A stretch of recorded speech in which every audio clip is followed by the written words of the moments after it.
Hi guys! For today's video is isi-share ko sa inyo kung paano ko gamitin ang Bremod Shampoo and Conditioner. So syempre, binasa ko muna ang aking buhok at ang una kong gagamitin is yung Bremod Shampoo.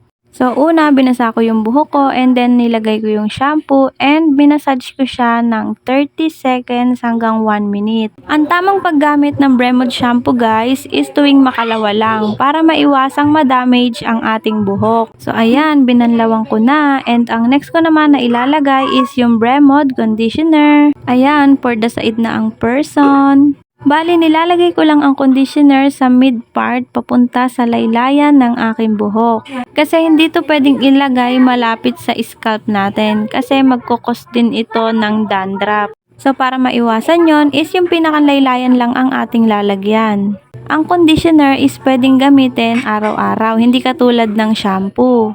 And ang panghuli is kailangan babanlawan natin itong maigi. So ayan, tapos na akong maligo and kita nyo naman super bouncy and lambot ng aking buhok. Kung ako sa inyo, itry nyo na din itong Bremod Shampoo and Conditioner. Check my basket and my profile for other quality items.